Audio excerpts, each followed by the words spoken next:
Hola a todos, yo soy Obdulia y os doy la bienvenida al canal. Hoy os quiero hablar de 5 libros que son de autores clásicos y que me parecen una forma muy buena de empezar con los clásicos. Muchas veces hay muchas personas que piensan que los clásicos pues que son inalcanzables para ellos porque van a tener un lenguaje que a lo mejor no es accesible para ellos, o bien porque además suelen ser de mucha envergadura, entonces piensan menudo rollo, esto va a ser infumable. Un truco que yo suelo utilizar en muchas ocasiones es comenzar con un autor que no conozco con un librito pequeño y de esta forma puedo ver si de verdad este autor pues para mí merece la pena. Os sugiero que vosotros también hagáis eso.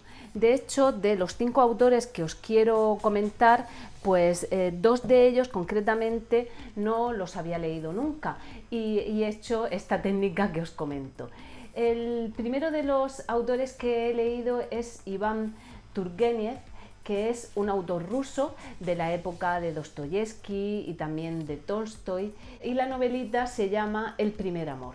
El primer amor comienza cuando un grupo de amigos ya maduritos están en una tarde de estas largas y se están aburriendo, y uno de ellos le propone a los demás que por qué no se cuentan cómo fue su primer amor. Pues bien, uno de ellos dice que su primer amor no merece la pena ser contado porque además es con la mujer con la que se casó y la historia no es nada interesante. El otro les dice que su primer amor es como todos los demás, que él siempre vuelve a revivir el primer amor en cada uno de los amoríos que tiene. Y el tercero es el único que les dice que sí, que su primer amor puede ser que les interese, pero que les va a proponer una cosa, y es que se reúnan dentro de 2 semanas y él les va a contar cómo fue su primer amor, pero lo va a poner por escrito. De esta manera va a ser como una novela dentro de otra novela, y el protagonista va a contar cómo fue su historia. Su historia comienza cuando tenía 16 años, un verano que él acababa de terminar sus estudios y que lo pasa con su madre y con su padre en el campo a las afueras de Moscú. Allí llega a una casita alquilada muy cerca a la suya, una familia compuesta por la madre, que es una princesa pero venida a menos, con pocos recursos. Su hija tiene 21 años, es algo mayor que el protagonista, pero el protagonista desde el momento en que la conoce va a caer rendido a sus pies. No os penséis que solamente trata de esto, porque trata muchos temas, como el tema de la relación con los padres, y en la historia hay algo más que os va a conmover. Como os he dicho, Iván Turgeniev fue un escritor que vivió en la misma época que Tolstoy y que Dostoyevsky, y además es que fue un gran amigo de Tolstoy, pero Dostoyevsky no podía con él. Lo criticaba cada vez que tenía oportunidad porque decía que, claro, que la visión que él tenía del campo era una visión muy bucólica y que la realidad en la Rusia de esa época no era la misma. Y esto es debido a que Iván Turgeniev era el escritor más europeo de los rusos. Él estudió en Moscú letras, pero luego se marchó a Berlín a continuar sus estudios y estudió filosofía. Quedó tan enamorado de Europa que quería estrechar los lazos entre Europa y Rusia. De esa manera tradujo un montón de autores clásicos rusos, y este enamoramiento de Europa es lo que le trajo también muchas enemistades. Pero él en Europa se lo pasó pipa y conoció a su gran amor, que era una mujer casada, una mujer muy cosmopolita, Pauline García, una cantante de ópera de origen español. La madre del escritor la odiaba y la llamaba esa maldita gitana. Pero él se llevaba muy bien con el matrimonio. Pauline estaba casada con un escritor, con un hispanista, que tradujo al francés El Quijote. Entre los tres hacían muy buenas migas, de hecho viajaron por toda Europa juntos y el marido consentía esta amistad. Compartieron muchas traducciones, compartieron también la autoría de algunas operetas y parece ser que también compartían algunos de los hijos del matrimonio. El segundo de los libros que os quiero recomendar son Los cuentos de fantasmas de Edith Wharton. A esta autora yo tampoco la había leído todavía y por eso me cogí un librito corto para ver si me gustaba pues su forma de escribir. La verdad es que me ha encantado y lo siguiente que me tengo que leer, lógicamente, es La edad de la inocencia. En este libro hay 3 cuentos, el primero de ellos es Después.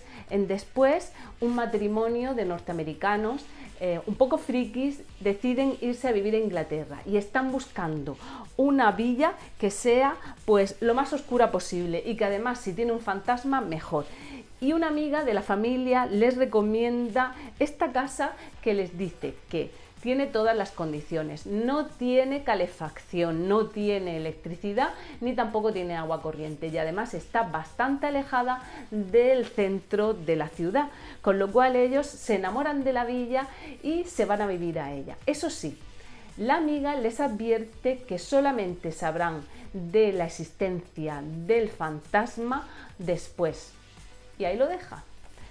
No os voy a contar más porque, puesto que son cuentos, pues tampoco ha lugar.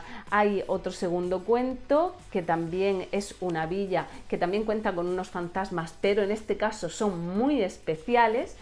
Y el tercero de los cuentos es La campanilla de la doncella, que también es una doncella que va a servir a una casa donde tiene por la noche unas apariciones terroríficas y además la campana de su señora no para de sonar cuando la señora, sin embargo, dice que ella no la está tocando. Ahí lo dejo.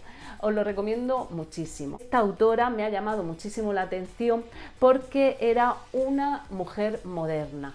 Una mujer que nació en 1862 y que sin embargo cuenta pues con toda la mentalidad de una mujer de hoy día. Estuvo en la Primera Guerra Mundial y obtuvo permiso para poder llegar al frente en moto para llevar víveres y medicamentos. Y yo creo que lo hizo también por correr la aventura y conocer qué es lo que se cocía en el frente de una guerra. Edith Wharton había nacido en los Estados Unidos, pero cruzó más de 60 veces el Atlántico. De hecho, era una gran enamorada de Francia, donde pasó la mayor parte de su vida. 2 veces fue propuesta para el Premio Nobel de Literatura y fue la primera mujer en obtener el premio Pulitzer por su novela La edad de la inocencia en 1920. El divorcio casi después de 30 años de su marido, pero ella se empeñó en que tenía que divorciarse de él, que estuvo la mayor parte del tiempo, lógicamente, separado porque descubrió que su marido le era infiel.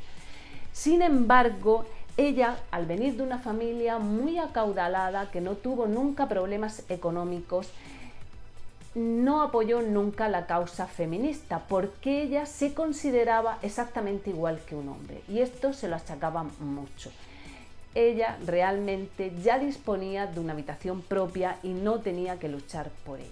La siguiente de las novelas que quiero presentaros es El Hotel Encantado de Wilkie Collins.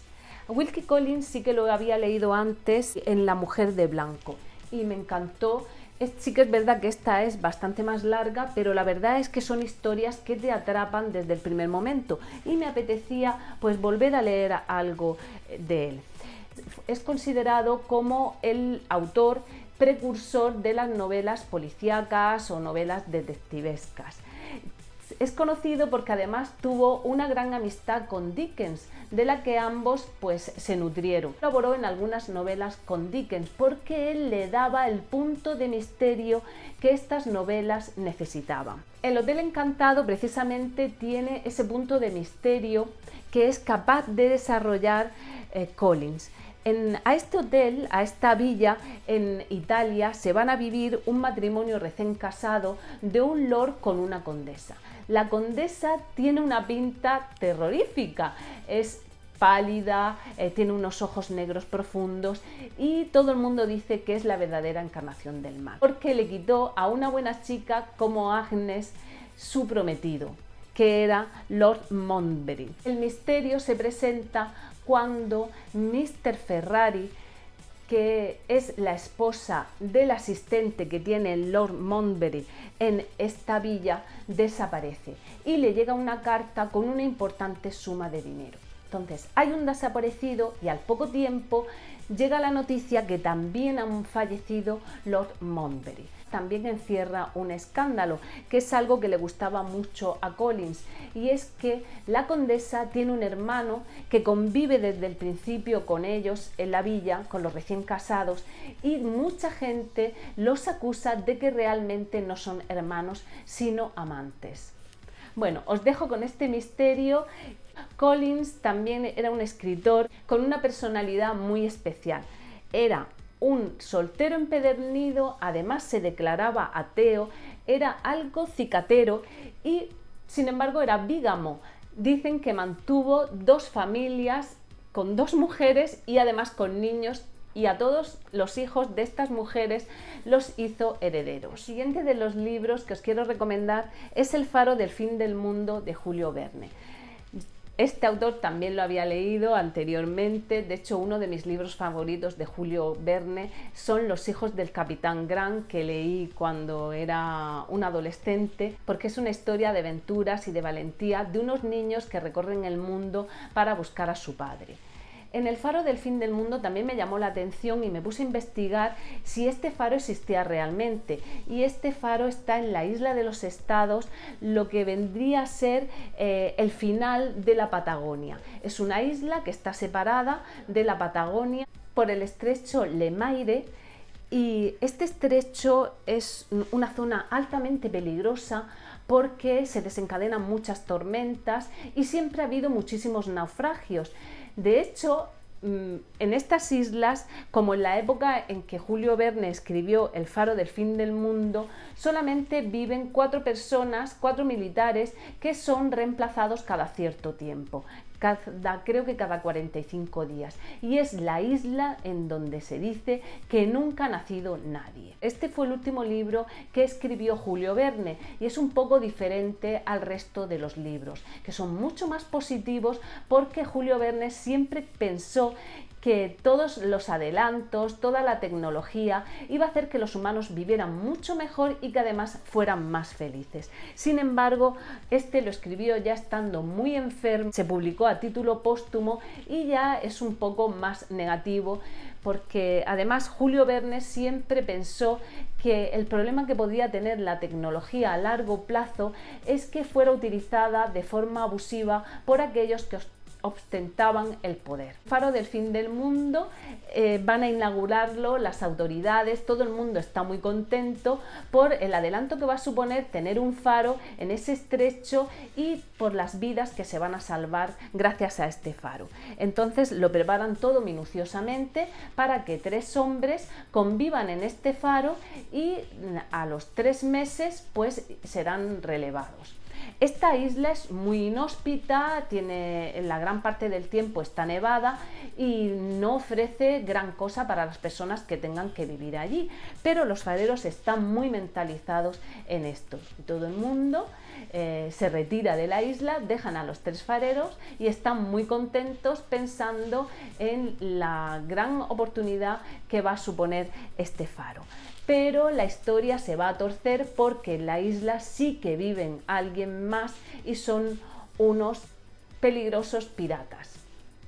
Y a ellos dejo la historia. Julio Verne seguro que lo conocéis todos y ya sabéis que es el autor que predijo muchísimos inventos, como puede ser el submarino, el teléfono, los cohetes a la luna. Escribió muchísimas novelas de viajes y de aventuras y siempre mostraba adelantos tecnológicos que él decía que realmente no eran fruto de su imaginación, sino que era una consecuencia natural de por dónde iba avanzando la ciencia.